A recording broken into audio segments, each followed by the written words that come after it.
Assalamualaikum warahmatullahi wabarakatuh. Waalaikumsalam warahmatullahi wabarakatuh.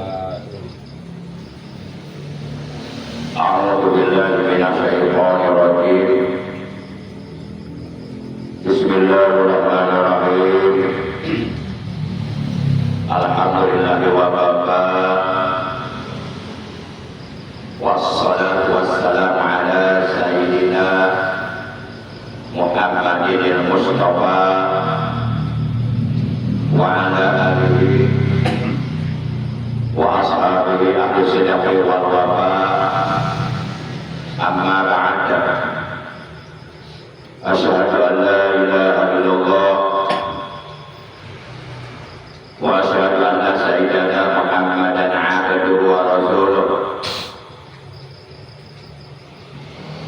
La haula wa la quwwata illa billahil aliyyil azim. Qala ta'ala a'udzu billahi minasy syaithanir rajim. Bismillahirrahmanirrahim.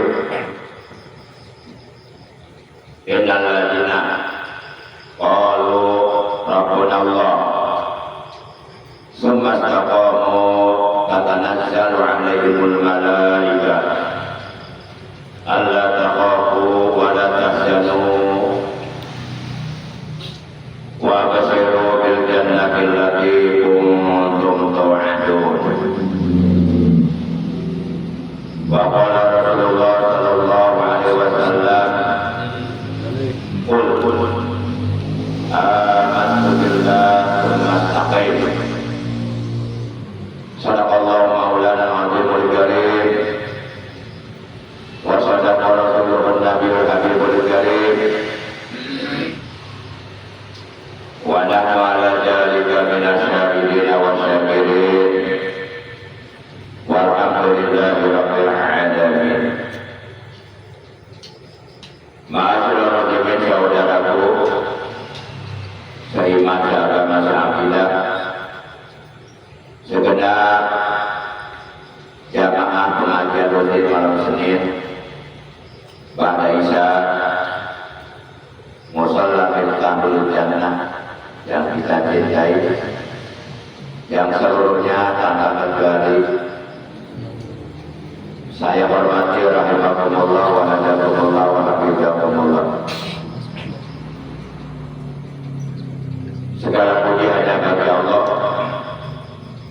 Salawat dan salam semoga tetap dilimpahkan selalu atas kekasihnya Allah, panutan kita, baginda yang mulia tercinta Nabi Agung Nabi besar Muhammad sallallahu alaihi wasallam, beserta seluruh keluarga beliau, para sahabat beliau dan seluruh pengikut beliau. Yang mudah-mudahan kita semuanya selalu mengikut beliau, juga keluarga kita dan saudara kita di hari kiamat nanti dapat berjumpa dengan beliau, dapat duduk dekat dengan beliau, juga memperoleh syafaat dari beliau, serta mendapatkan air telaga beliau. Amin ya Allah ya Rabbal alamin. Ma'asyiral muslimin rahimakumullah wa hadakumullah wa hafizakumullah. Bersyukur kita kepada Allah masih diberi nikmat umur, nikmat sehat, juga nikmat-nikmat yang lainnya, terutama nikmat-nikmat Islam dan Islam, juga nikmat ilmu, serta nikmat istiqomah dalam beribadah kepada Allah, nikmat istiqomah duduk hadir di majelis ilmu. Malam ini kita sudah memasuki malam tanggal 24 di bulan Rabiul Akhir ya, 1446 Hijriah, bertepatan dengan tanggal 27 di bulan Oktober 2024. Dan hari kita malam ini adalah taklim pertemuan yang ke-368 dapat ya. Kali pertemuannya ke-368. Alhamdulillah kita masih diberikan pertolongan oleh Allah, masih dapat istiqomah, masih bisa eksis dalam taklim yang mulia ini. Mudah-mudahan nanti di surga juga kita bisa berkumpul seperti ini, bahkan lebih dari ini. Perkumpulan kita nanti surga bukan hanya terdiri dari kita aja, tapi terdiri juga dari para nabi, para rasul, para sahabat nabi, para syuhada, para ulama, orang-orang yang soleh. Baik para jemaah, mari kita awali taklim kita pada malam ini sebagaimana biasa dengan pembacaan Al-Quran, dengan pembacaan salawat, dan dengan pembacaan zikir jalalah. Yang keseluruhannya itu kita niatkan di dalam hati kita, pahalanya dari bacaan-bacaan tersebut kita hadiahkan untuk seluruh ahli kubur keluarga kita yang selalu menunggu, menanti kiriman doa, kiriman hadiah pahala dari keluarganya atau saudaranya yang masih hidup. Kita doakan semoga mereka selalu berada dalam rahmatnya Allah, selalu berada dalam kasih sayang Allah, berada dalam ampunan Allah, berada dalam ridhonya Allah. Alam kuburnya dilapangkan, diluaskan, diterangkan, jadikan taman dari taman-taman surga, mendapatkan nikmat kubur, diselamatkan dari azab kubur sampai datangnya hari kiamat. Ketirkan niatul Fatihah. A'udzu billahi minasyaitonir rajim. Bismillahirrahmanirrahim. Alhamdulillahirabbil alamin. Arrahmanir rahim. Maliki yaumiddin. Iyyaka na'budu wa iyyaka nasta'in. Ihdinas siratal mustaqim. Siratal ladzina an'amta 'alaihim ghairil maghdubi 'alaihim waladdallin.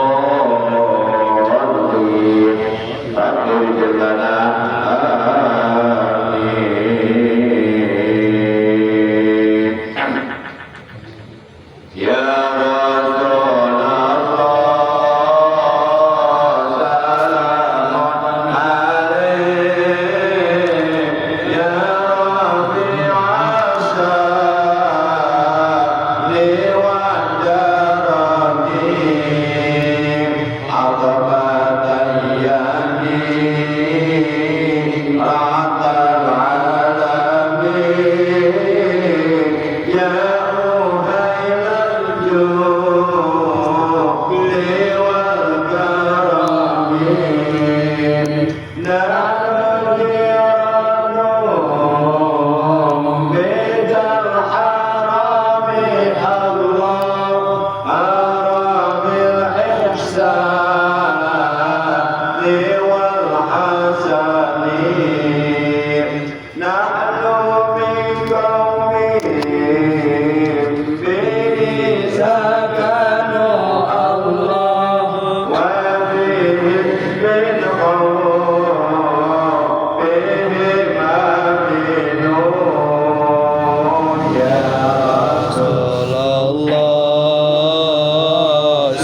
الشان والدرج عبد يا جيرة العالمين يا أهل الجود والكرم ربي باركنا ببركاتهم الله وزدنا الحسنى بحرمتهم وآمنا بطريقتهم الله ومعافاتهم من الفتن يا رسول الله سلام عليك يا ربي عشاني ودرجي عبد يا جيرة العالمين يا أحيل الجود والكرم الله الكافي ربنا الكافي الله قصدنا الكافي وجدنا الكافي لكل الكافي كفانا الكافي الله ونعم الكافي الحمد لله يا رسول الله سلام عليك يا ربي عساني ودربي عرفنا يتيرة العالمين يا أهل الجود والكرم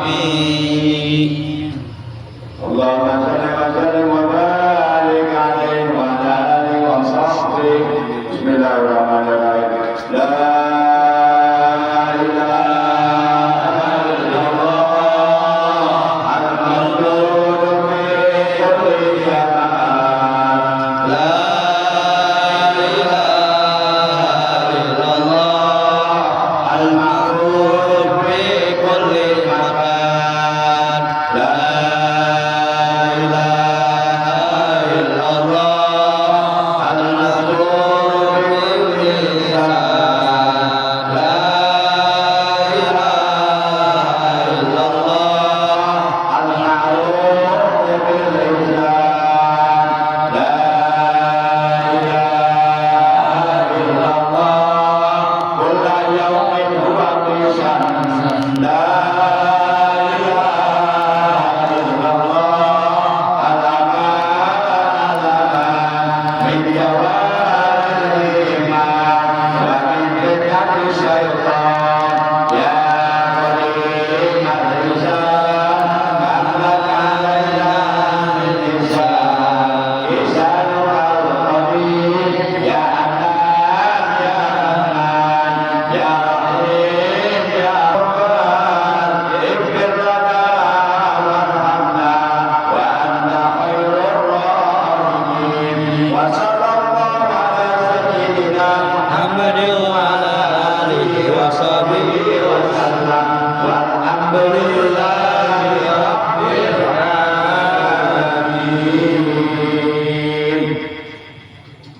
Ma'asyiral muslimin rahimakumullah wa hadakumullah wa hafizakumullah. Yang mudah-mudahan kita semua juga keluarga kita mendapatkan kecintaan Allah Subhanahu wa taala dan kecintaan dari orang yang paling dicintai oleh Allah, yaitu kecintaan baginda Nabi besar Muhammad sallallahu alaihi wasallam. Setiap kita, yakni setiap manusia, terlepas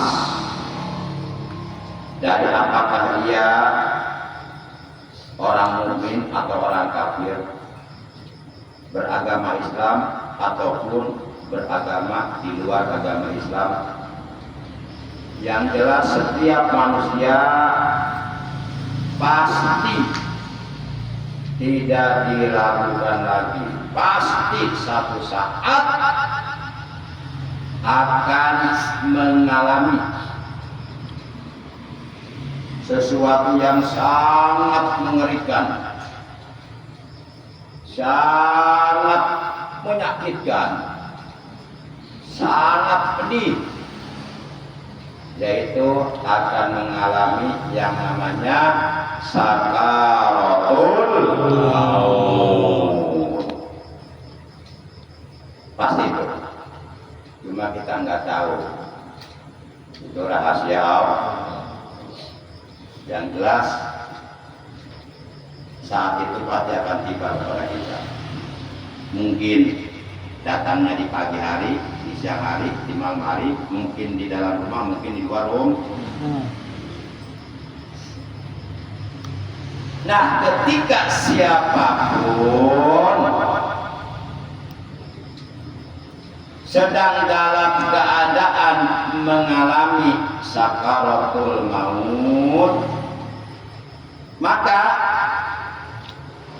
saat itu orang itu walaupun jasadnya, tubuhnya ada di alam dunia, ada di alam syahadah, namun ia sudah masuk alam metafisika, sudah masuk alam gaib.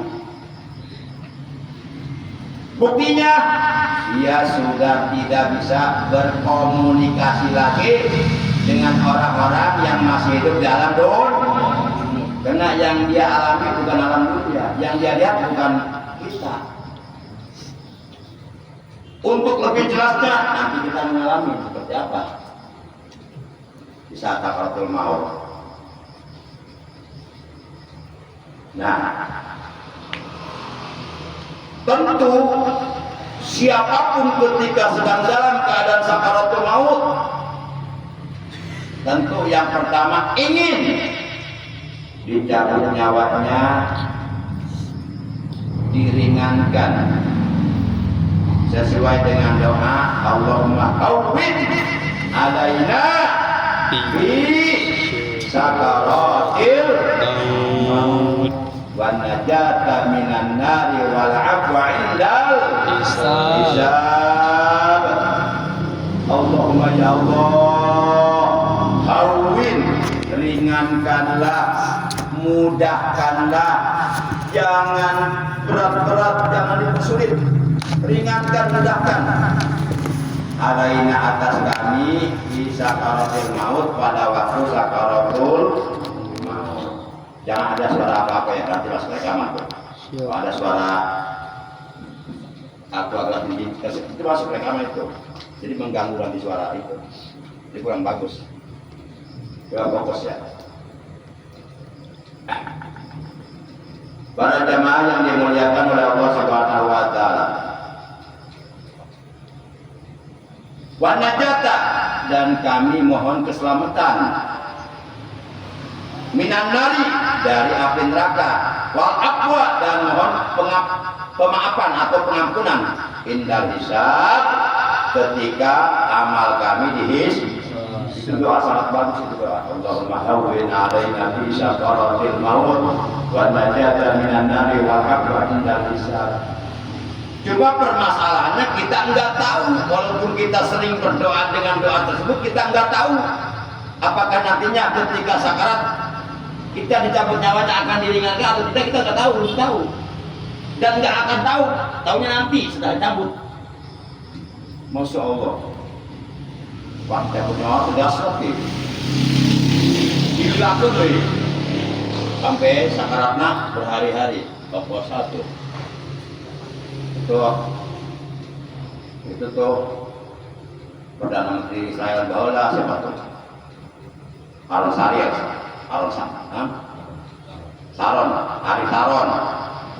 Ari Sharon itu kan 8 tahun sakaratnya. Terus Mustafa Kemal Atatürk yang tubuhnya membusuk karena kelamaan sakaratnya. Nauzubillah min dzalik, ya Allah. Tersiksa. Dan kita belum tahu dan tidak akan pernah tahu. Tidak akan pernah dikasih tahu, tahunya nanti ketika sedang sakarat. Kalau kita memohon keselamatan dari api neraka, kita tidak tahu apakah nanti kita akan diselamatkan oleh Allah dari api neraka atau tidak. Namun setidaknya minimal paling tidak kita memohon kepada Allah. Yang memohon aja kita nggak tahu, apalagi yang memohon. Tapi itu cara berpikirnya positive thinking. Kita mohon pemaafan dari Allah, ampunan dari Allah. Itu yang punya hak untuk mengampuni dosa kita Allah. Kita hanya memohon. Tapi apakah nanti akan diampuni? Ya mudah-mudahan diampun. Karena innallaha ghafurur rahim. Sesungguhnya Allah Maha Pengampun lagi Maha Penyayang. Tapi tetap itu hak Allah. Kalau Allah nggak mau mengampuni kita, siapa yang mau melarang? Itu hak veto Allah, hak prerogatif Allah. Mohon dimaafkan, mohon diampuni ketika disabit, masya Allah susah, lama. Nah tentu yang pertama kita ingin diringankan, dimudahkan ketika sakaratul maut. Yang kedua, kita ingin di saat kita menghembuskan napas kita yang terakhir, meninggal dunia dengan membawa iman, Islam, ihsan, amal soleh, dan mendapatkan ampunan dosa, alias meninggal dunia dalam keadaan husnul khatimah. Ya Allah, biha ya Allah, biha ya Allah, bihusnil khatimah. Ya Allah, biha ya Allah, biha ya Allah, bihusnil khatimah. Ya Allah, biha ya Allah, biha ya Allah, bihusnil khatimah. Ya Allah, biha ya Allah, biha ya Allah, bihusnil khatimah. Nah itu keinginan terakhir kita untuk meninggalkan alam dunia. Satu, ingin dicabut nyawanya diringan, dimudahkan. Dicabut nyawa itu sakitnya luar biasa. Kok tahu? Kan belum pernah dicabut nyawa. Lah, belum pernah dicabut nyawa aja tahu. Apalagi kalau dicabut nyawa lebih tahu saya. Ya tahu lah, ada keterangannya di hadis. Tapi untuk lebih jelasnya kita tunggu tanggal mainnya. Barangkali bapak-bapak mau duluan, saya nyusul. Atau sebaliknya, ya saya belakangan, bapak-bapak duluan. Sama aja mah. Oh, gini ya. Kalau ini jangan nawan gitu dibelut. Tapi mudah-mudahan pada yang umur asalnya, kalian barokah, istiqomah kepada Allah. Amin ya Allah ya Rabbal.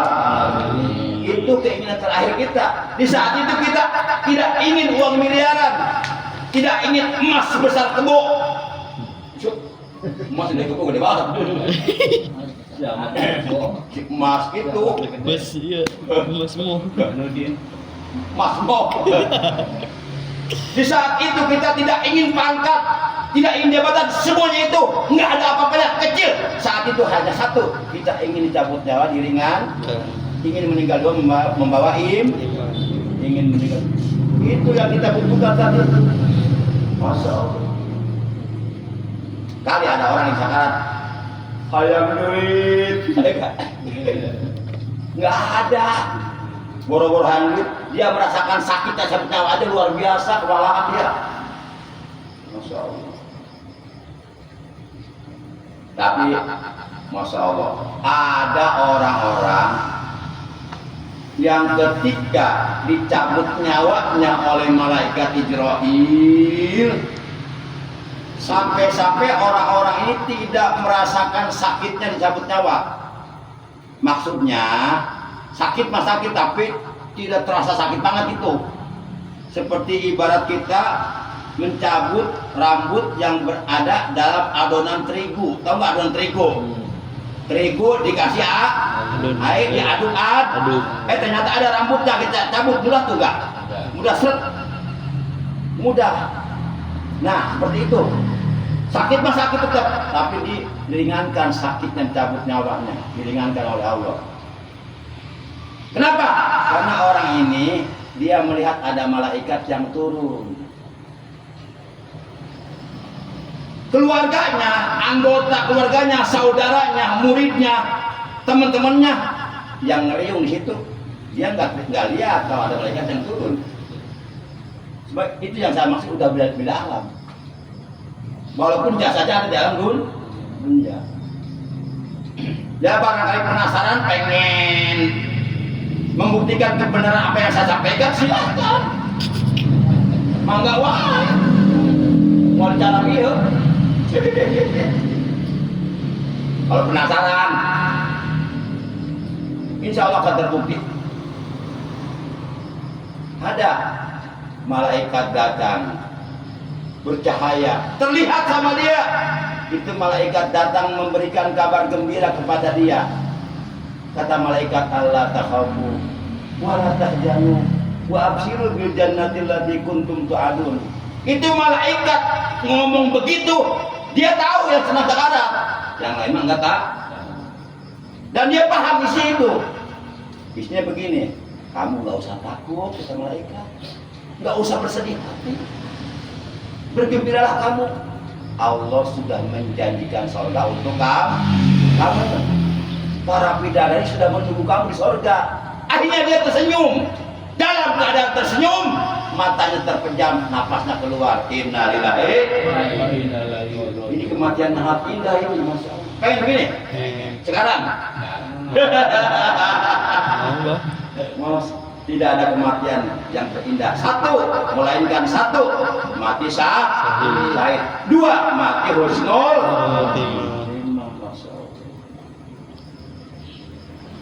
Allahu Akbar. Nah, orang ini punya amalan apa ketika di alam dunia? Tentu ada amalannya. Enggak ujug-ujug atuh. Enggak ujug-ujug gotong subuh, kamu tuh dahar heula mah. Ya dahar heula. Diisi dulu perutnya, baru kayaknya. Punya amal apa? Ternyata amalannya cuma satu. Amalan cuma satu. Cuma satu. Cuma cacuk. Cuma cacuk. Cuma satu. Apa itu?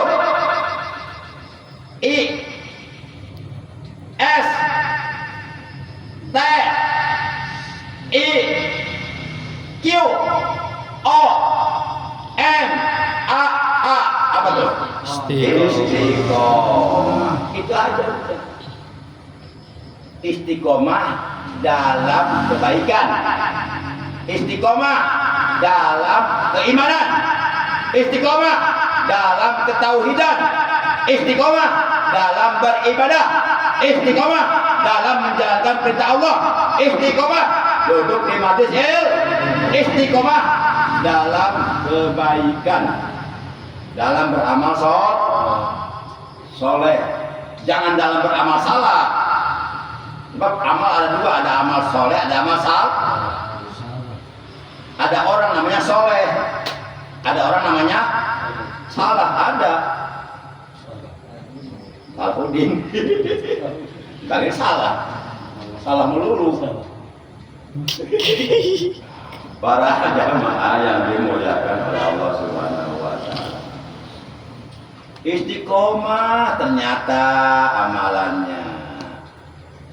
Makanya kita berdoa kepada Allah, Allahumma rzuqnal istiqamah fil ibadah, Allahumma rzuqnal istiqamah fil ibadah.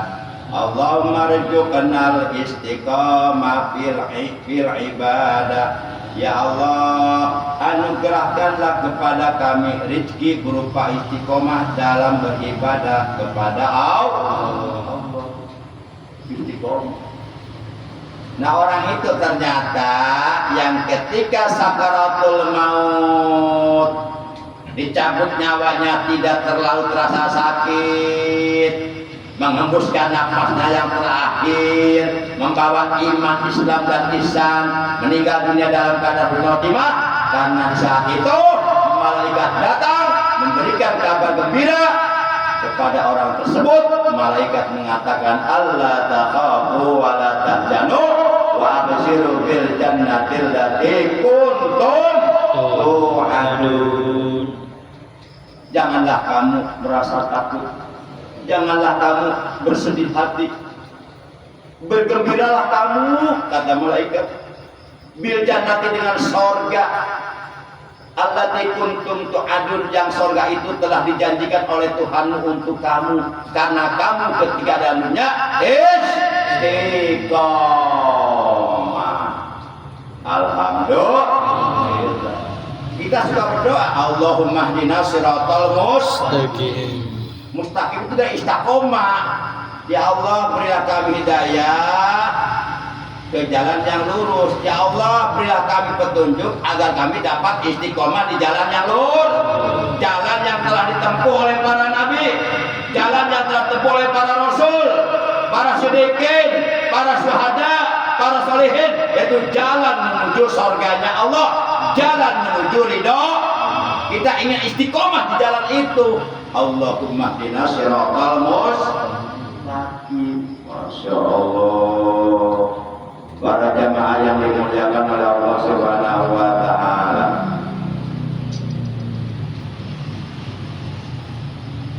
dalam Al-Quran Allah berfirman, innal ladzina qalu rabbuna Allah tsumma istaqamu tatanazzalu alaihimul malaika alla takhafu wa la tahzanu wa abshiru bil jannati allati kuntum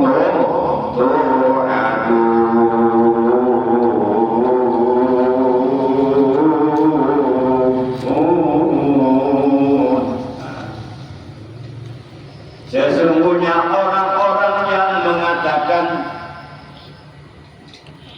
Tuhan kami adalah Allah, kemudian mereka istiqomah di jalan Allah, kemudian mereka meneguhkan pendiriannya di jalan Allah, istiqomah dalam keimanan, istiqomah dalam Islam, istiqomah dalam beribadah kepada Allah, istiqomah di jalan yang diridhoi oleh Allah, yaitu jalan yang telah ditempuh oleh para nabi, para rasul, para siddiqin, para syuhada, para sholihin.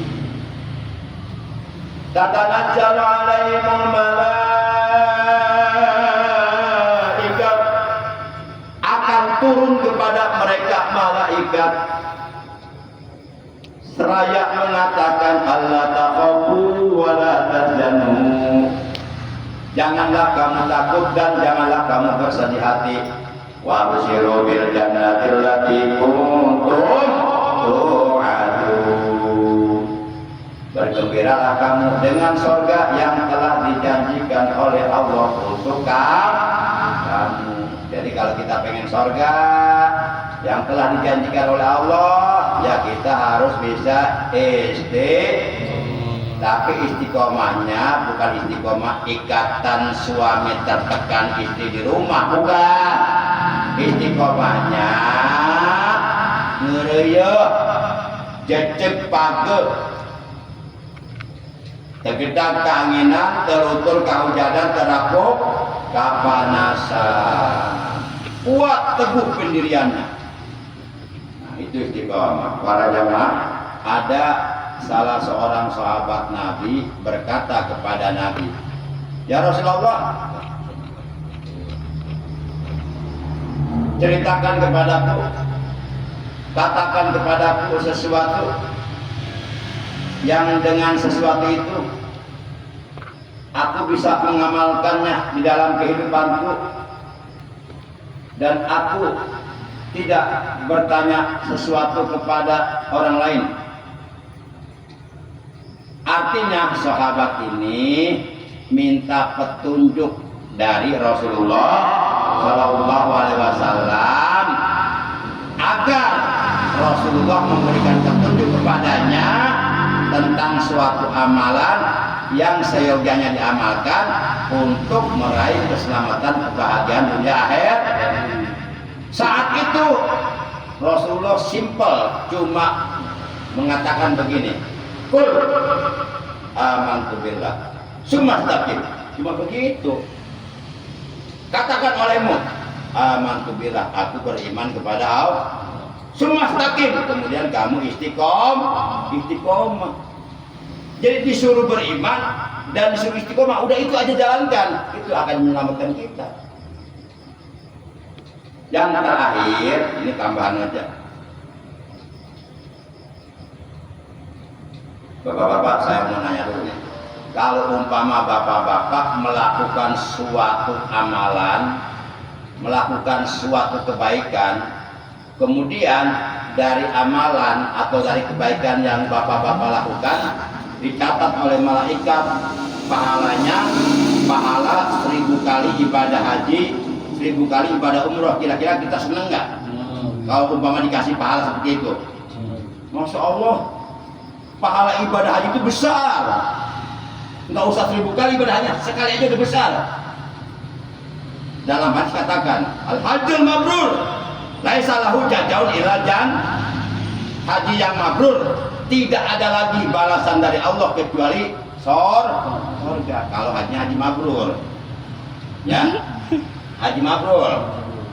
Apa? Jangan jadi haji mabur. Ya, kedengarannya mirip-mirip dikit. Mabrur dan mabur, beda nggak? Kalau haji mabrur, haji yang baik, sebelum berangkat ke Mekah malas beribadah, setelah pulang dari Mekah rajin ibadah.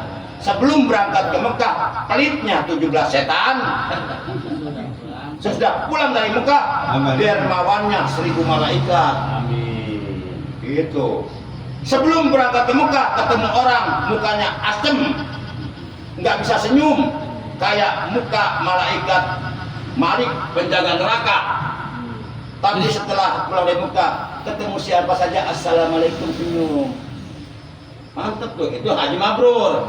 Nah kalau haji mabur sebaliknya, sebelum berangkat ke Mekah rajin ibadah, pulang dari Mekah malah enggak kelihatan ibadah. Nah itu mabur. Mabur ke mana, Murun? Makanya kalau jadi haji jangan mau disebut 2 kali, jelek. Udah cukup dipanggil sekali aja Pak Haji. Udah sampai disebut 2 kali haji main gaplek kan goreng. Haji tarang haji kan goreng. Haji ngental lagu. Nah, haji nyawer eta kudu sini dipok-pok. Eta Haji Edan. Iman Edan. Ada itu viral di TikTok. Udah tua, udah gitu. Pakai kopiah haji lagi. Masya Allah. Nyawer, Allah Akbar. Haji, eling Ji. Siapa ngerak teh jadi haji teh? Eling nonton bener. Para jamaah yang dimuliakan oleh Allah. Nah ada nih, saya kasih tahu amalannya. Amalan ini kalau kita amalkan langsung dicatat oleh malaikat. Pahalanya sama dengan pahala mengerjakan 1000 kali ibadah haji dan 1000 kali ibadah umroh. Coba kalau umpama 1 kali kita ibadah haji butuh biaya misalnya 60 juta, kali 1000 kali 60 miliar. Ada duitnya 60 miliar. Buru-buru. Kalau satu kali kita melakukan ibadah umroh butuh uang 40 juta dikali 1000.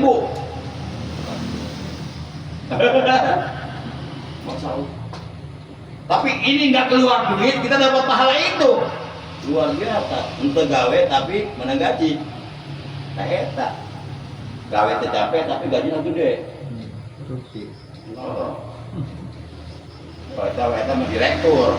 Gawe cuma diuke. Di kursian muter-muter. Di ruangan AC. Anak buahnya di luar kapanasan, gaji sautik. Mana gede. Bojanan. Nah, para jamaah yang dimuliakan oleh Allah. Ada itu. Mudah-mudahan kita oleh Allah diberikan pertolongan bisa mengamalkan amalan itu. Amalannya nggak berat, enggak, ringan. Mari kita lihat amalan apa itu. Ini ada keterangannya dalam kitab.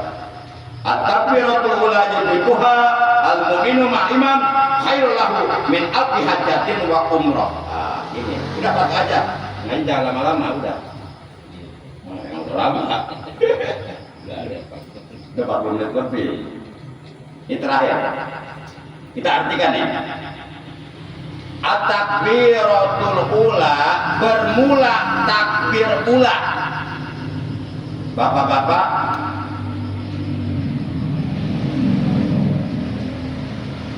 ketika disebut takbiratul ula itu maksudnya takbir pertama yang dilakukan di dalam sholat, berarti takbiratul ihram atau disebut juga takbir taharrum.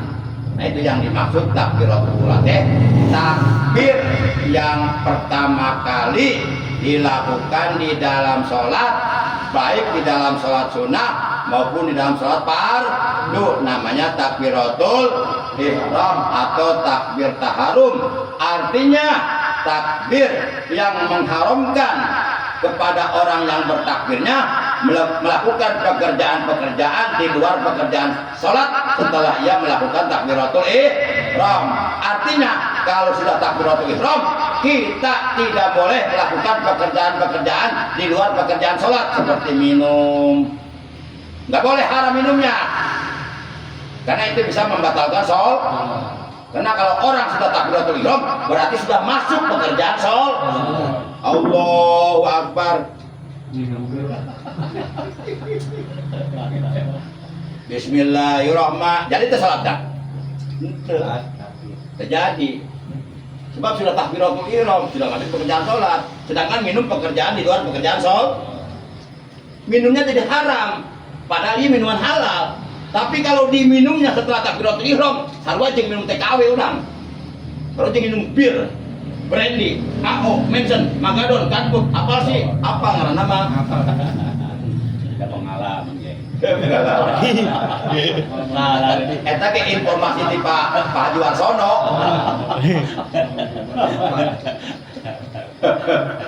Masya Allah.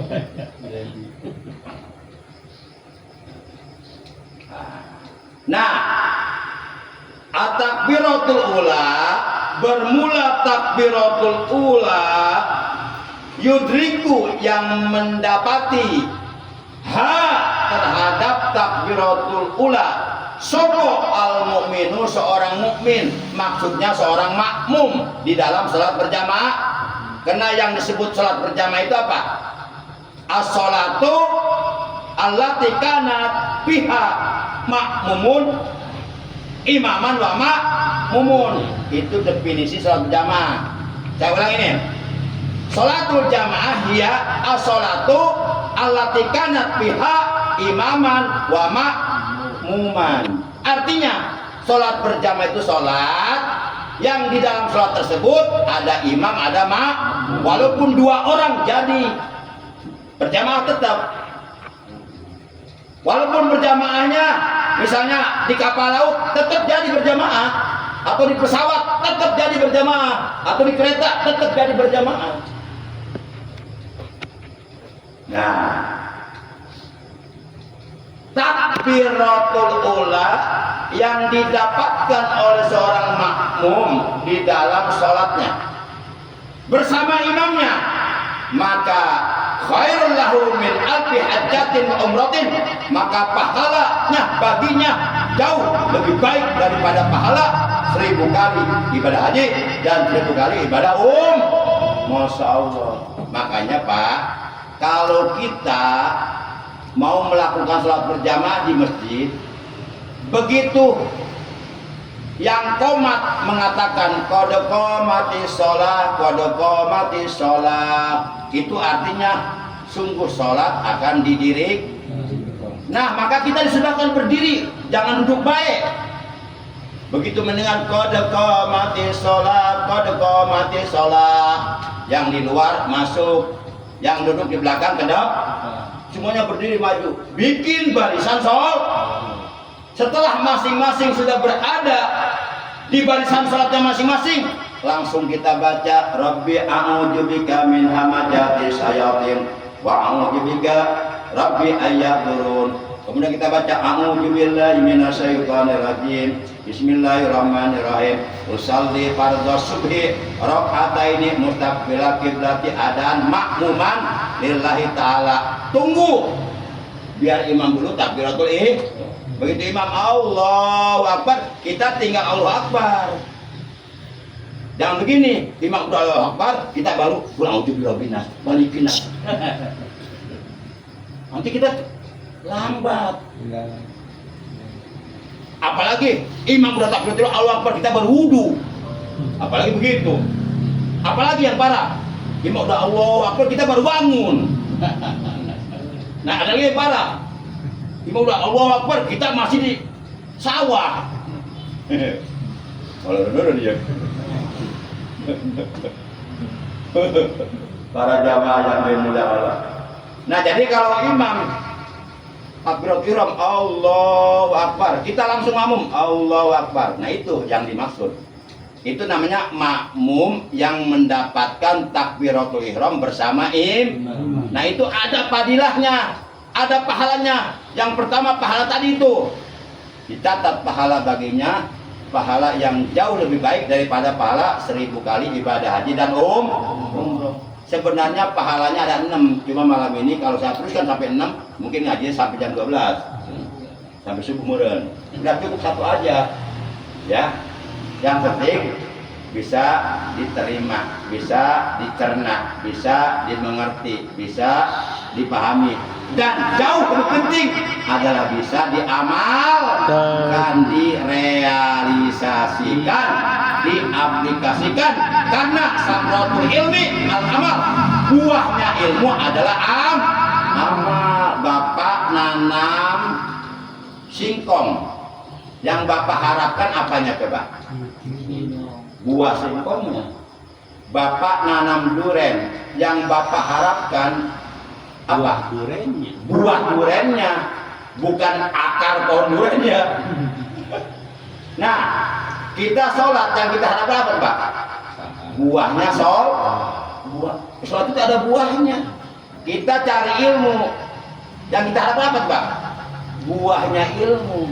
Apa buahnya ilmu? Samratul ilmi al-amal. Buahnya ilmu adalah amal. Makanya orang yang berilmu harus beramal. Orang yang beramal harus dasari ilmu. Jadi bahasanya begini, bahasanya amaliyah, ilmiah, amaliyah. Gitu. Jadi antara amal dan ilmu, antara ilmu dan amal itu saling kait saling begini. Nggak bisa dipisahkan. Nggak bisa dipisahkan. Orang berilmu harus beramal, orang beramal harus pakai ilmu. Jelas nggak? Ini bahasanya amaliyah, ilmiah, amaliyah. Ulangi ya. Bahasanya gimana? Amaliyah, ilmiah, amaliyah. Beramal, berilmu, beramal. Gitu bahasanya. Jelas kan? Rokok, kopi, rokok. Tak ada gitu sarua. Ayah rokok, ayah korek, ayah rokok. Rokok penting, korek penting, tapi ada yang lebih penting dari keduanya apa? Duit. Ayo, pentingan rokok nak, penting korek nak. Cek tukang rokok, pentingan rokok nak gampang, korek gak ginjum. Jadi tukang rokok. cek antara ngarokok tapi ngerokok kepentingan koreknya. Da aing mah tapi ngerokok, aing mah butuh korek saged imah.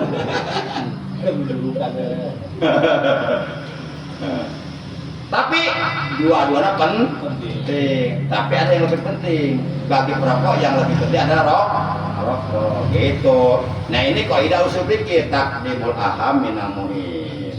Mendahulukan yang terpenting dari yang penting. Kalau kita dihadapkan dalam dua persoalan yang dua-duanya penting semua menurut kita, cari mana yang lebih penting dari keduanya. Nah itu yang didahulukan, itu yang diutamakan, itu yang kita jalankan. Begitu. Itu prinsip itu. Itu prinsip kebenaran itu.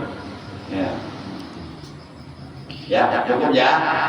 Nah, jadi kesimpulannya, satu, apabila kita ingin di saat sedang sakaratul maut oleh Allah dimudahkan, diringankan, dicabut nyawanya sehingga tidak terlalu sakit dan mendapatkan kabar gembira bahwa tempat kembali kita adalah surga, maka amalannya cuma satu, yaitu ISTIQOMAH,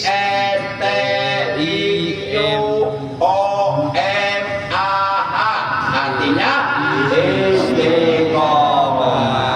Yang kedua, apabila kita ingin meraih pahala yang lebih baik daripada pahala 1000 kali ibadah haji dan umrah adalah yuk kita berusaha untuk selalu menjadi makmum muwafiq, makmum yang mengikuti imam dari makmum yang mendapatkan takbiratul ihram bersama begitu imam Allah Akbar kita langsung Allah Akbar, insyaallah. Demikian akhirnya mari kita tutup kali kita malam ini karena ini ya silakan Pak Haji. Curhat saja ini Bu saya. Ya boleh curhat boleh Pak Haji. Assalamualaikum warahmatullahi wabarakatuh. Waalaikumsalam warahmatullahi wabarakatuh. Di sini yang tema disampaikan ke Ustaz pertama yang disampaikan dari masalah kita ibadah umrah haji. Kedua masalah sholat. Nah utama saya tanyakan di sini masalah sholat gitu Ustaz. Misalnya kita sholat maghrib. Sholat maghrib kita pertama yang dibaca dari surat Al-Fatihah, misalnya kedua tabat begitu misalnya. Rakaat kedua dibacanya tabat juga, itu sah atau tidak gitu? Iya. Itu hanya itu Ustaz. Siap Pak Haji. Baik satu Pak. aja dulu lah. Iya. Ntar satu lagi Mas di depan. Udah kata umur ya. Yang penting istiqomah. Ngereya karacak ninggang batu. Laut-laut jelas. tegok. Tegok gitu kan. Sasieun sabenya. Sedikit lama-lama jadi bukit. Di gunung. Nah. Di rakaat pertama setelah baca Fatihah baca tabat. Berarti surat Al-Lahab ya.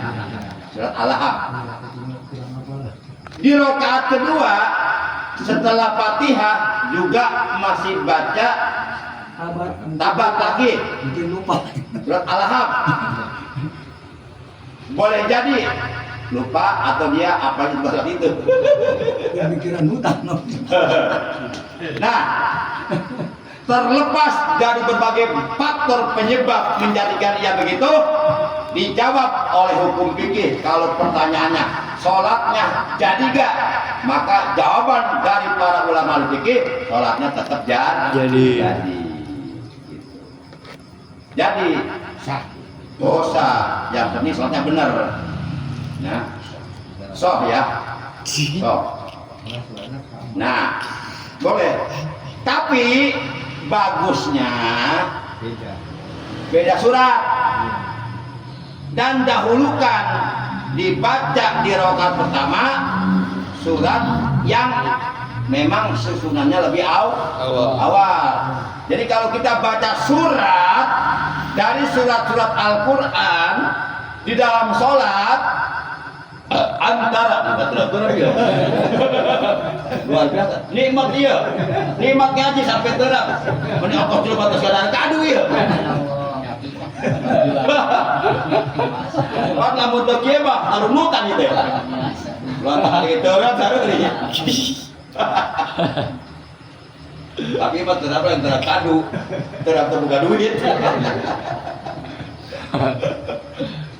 Nah, jadi kalau kita mau baca surat-surat Al-Quran di dalam sholat, antara rakaat pertama kedua bagusnya beda, dan mengikuti susunan surat yang ada dalam mushaf Al-Quran. Dahulukan yang semestinya dahulukan, kemudian kan yang seharusnya kemudian kan. Ibarat hitung 1, 2, 3, 4, 5. Dahulukan angka 1 baru angka 2. Kalau dibalik angka 2 baru angka 1 itu nama terbalik. Lalu cek budak main tanggal dibalik dulu. Nah, kan di surat itu ada 114 surat dalam Al-Quran, gitu kan? Contohnya surat pertama Al-Baqarah, Al-Fatihah. Surat kedua Al-Baqarah. Kemudian surat ketiga Ali Imran. Surat ke 112 Al-Ikhlas. Surat ke 113 Al-Falaq. Surat ke 114 An-Nas. Nah, berarti kalau mau dibaca surat-surat tersebut di dalam sholat, maka baca surat Al-Ikhlas di rakaat pertama setelah Fatihah, baca surat Al-Falaq di rakaat kedua setelah Fatihah. Jadi sesuai dengan susunan mushaf Al-Quran. Kena Al-Ikhlas itu surat ke 112, Al-Falaq surat ke 113. Tentu 112 itu adanya lebih dulu daripada angka 113. Kalau kita ngitung 113 namanya nus. Nah, kalau dibalik 113 itu namanya enggak nyusun. Nah, harus nyusun. Mohon maaf Pak, Ya. tadi Ustaz. Semodenya apa kita seperti kalau taraweh panjang nih. Udah taraweh kan diutamakan bacanya kita surat Al-Qumut ya Pak. Iya, ada Al-Qumut. Terus langsung harus ke bawah begitu ya Pak. Itu nyusun itu. Itu yang harus begitu di Iya, ya Pak. kayak gitu. Oh iya ya. Contohnya seperti itu, persis seperti itu. Iya, Itu iya. sudah nyusun. Iya. Al-Qumut, wal asri, wailul, alam taro, lila, araita, inna, kulya, ijat, apa. Itu sudah nyusun sesuai dengan bukan sesuai dengan susunan surat yang ada dalam Al-Quran. So, silakan buka Al-Quran. Nah, seperti itu. Ya, terima kasih. Apabila kita mau baca surat-surat Al-Quran di dalam sholat, harus mengikuti. Nah, sekali lagi Pak, Ya. potong Bapak nih. Ya, benar. Misalnya kita akan kadang-kadang ada yang hafal Pak, ada yang tidak. Misalnya kita tabat dari tabat kan misalnya ke ujung palak nggak apa nih ya Pak. Kita ke ujung binas boleh begitu Pak. Oh iya. Bukan melangkah satu tapi ke bawah melangkahnya. Kalau masalah melangkah tidak jadi masalah. Oh, tidak, Pak. Masalah. Yang penting tetap dalam koridor susunan surat-surat Quran. Kalau masalah contoh nih ya. Iya, iya. Misalnya Al-Qumut. Iya. Kan setelah Al-Qumut kan wal asri. Iya betul. Nah, umpama nih kita wal asri nggak hafal. Iya. Ya, di rakaat pertama setelah Fatihah kita baca Al-Qumut. Al-Qumut. Kan setelah Al-Qumut wal asri kan ya. Iya betul. Nah, oleh karena nggak hafal, kita langsung An-Nas Wailul. atau Wailul, boleh. Boleh ya Pak. Boleh. Itu kan melangkahnya berapa surat itu? Iya. Boleh. Boleh, ya, Pak. Boleh. Gitu. Yang penting itu masih tetap Nyusun. yang dahulu didahulukan, yang belakang dikemudiankan, yang di belakangkan. Jadi kita terapkan lain. Luar biasa. Demikian Pak Dia. Satu lagi jangan. Oh, boleh. Surat yang Dua lagi juga nggak apa-apa, gratis. Surat yang kedua begini, yang sebagaimana tadi Bapak jelaskan tentang masalah kita munggah haji. Karena saya kayak pada munggah haji waktu itu jarah ke Tanah Suci tahun 90 kalau nggak salah pas 90 2000 apa. Iya. Nah memang di situ yang dijelaskan di sana itu Pak, ya kita kalau misalnya kadang-kadang saya ketua rombongan waktu dulu, saya bukan menjelekan Pak Ustadz, bukan, maaf aja nih ya, Ya. ini curhat ke saya. Pernah lu Pak Kiai Noh Pak, orang Pilar nih, ketuanya itu ketua rombongan Pak. Iya. Dia di sana boro-boro memimpin jamaah Pak, Ya modal baik Pak. Makanya nih Pak saya bukan ngomong sombong saya. Namanya ketua rombongan. Oh, itu. Modal. Mungkin kasarnya Pak nggak boleh Pak. Gak apa-apa. Mungkin apa kelakuan di sini. Yang kedua ada lagi tuh. Anak buah saya selaku ketua regu.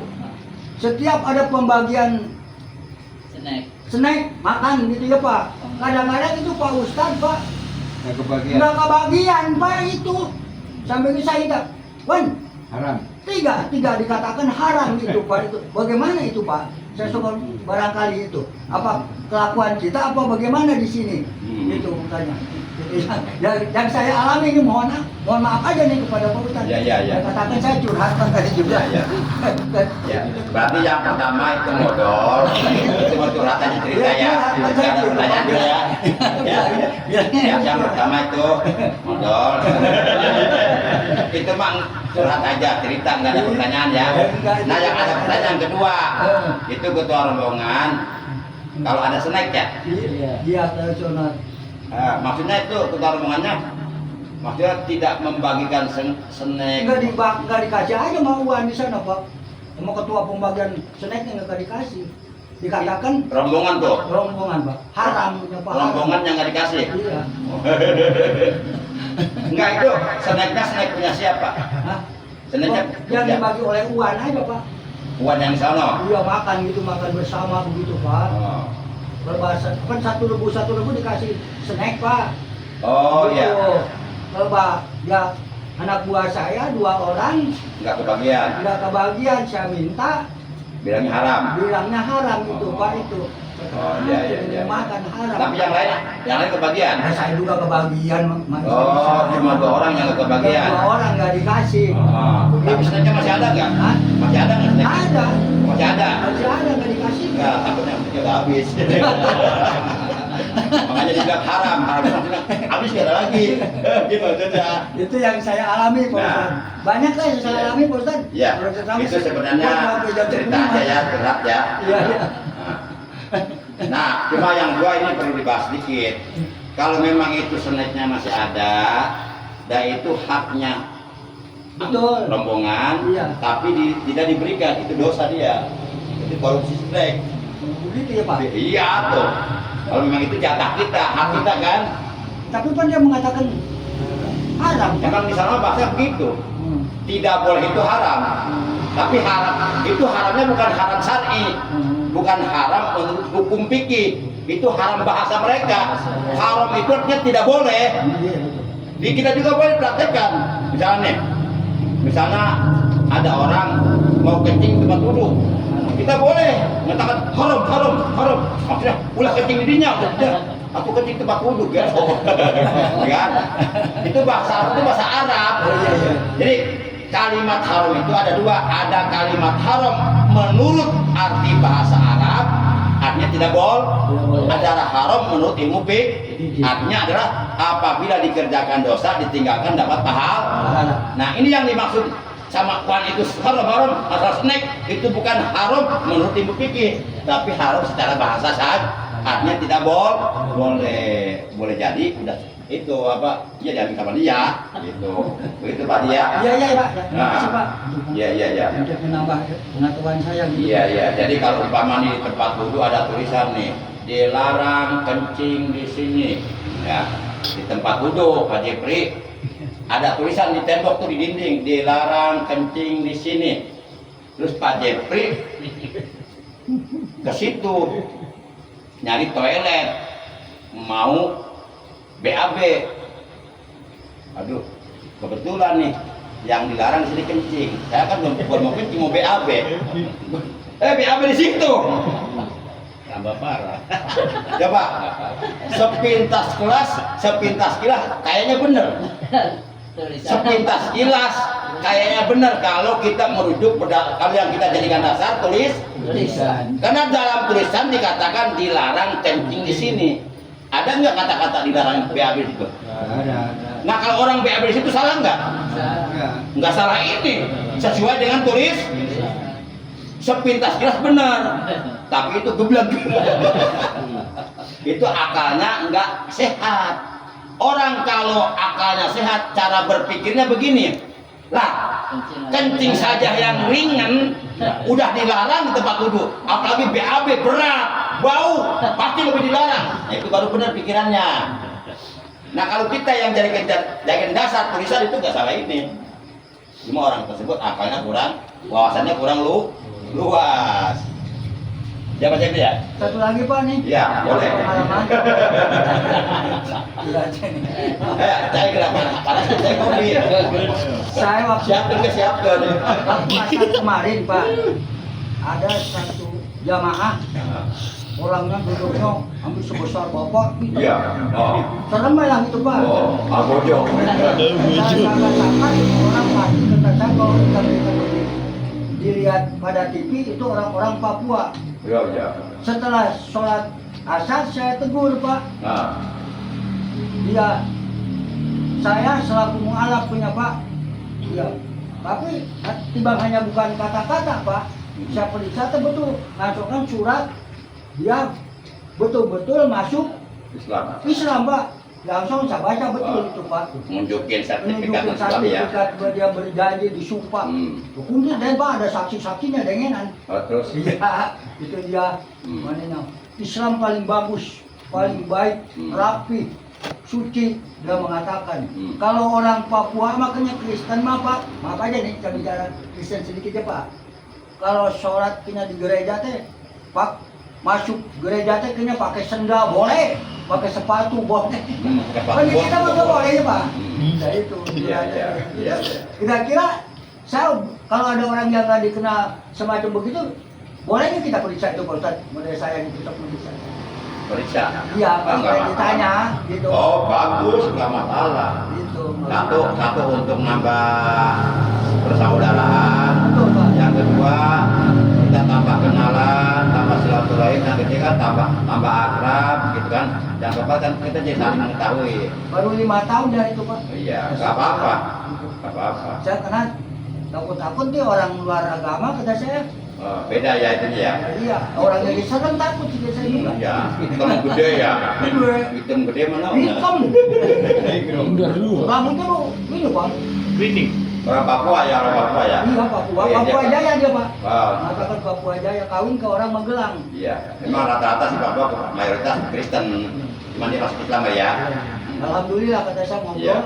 Saya- Hanya itu aja Pak. Siapa Haji? Apa aja? Siapa Haji? Hatur nuhun kepatanana, informasinya, alhamdulillah doakeun ieu jamaah sadayana terutama anutan ibadah haji kamuka sing ditakdirkeun sing aya rezekina milikna biasa ibadah haji. Amin ya Allah ya Rabbal. Mangga para jamaah kita tutup kali kita malam ini ucapan hamdalah. Alhamdulillahirabbil alamin. Subhanallahumma wa bihamdika asyhadu an la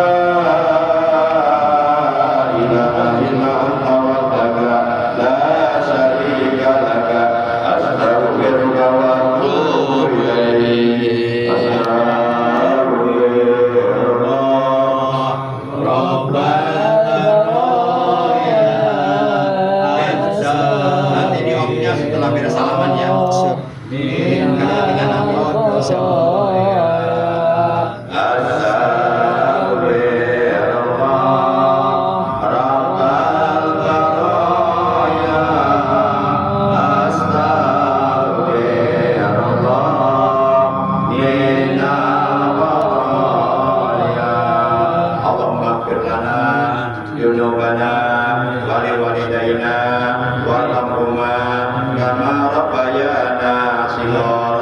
Ya Allah, ampunilah dosa-dosa kami dan dosa-dosa kedua orang tua kami. Sayangilah mereka ya Allah, sebagaimana mereka menyayangi kami di waktu kecil. Ya Allah, anugerahkanlah kepada kami keberkahan dalam segala aspek kehidupan dan jadikanlah kami orang-orang yang selalu diberkati di mana saja kami berada. Ya Allah, barokahkanlah kepada kami apapun yang Engkau anugerahkan kepada kami.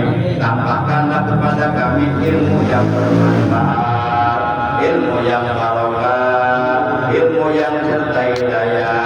Tambahkanlah kepada kami harta yang banyak, harta yang barokah untuk bekal beribadah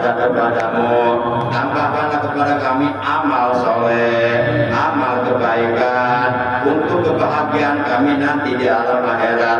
Rabbana atina fid dunya hasanah wa fil akhirati hasanah wa qina adzabannar. Wa sallallahu ala sayyidina Muhammadin wa ala alihi wa sahbihi wa baraka wa sallam. Subhana rabbika rabbil izzati amma yasifun wa salamun alal mursalin walhamdulillahi rabbil alamin.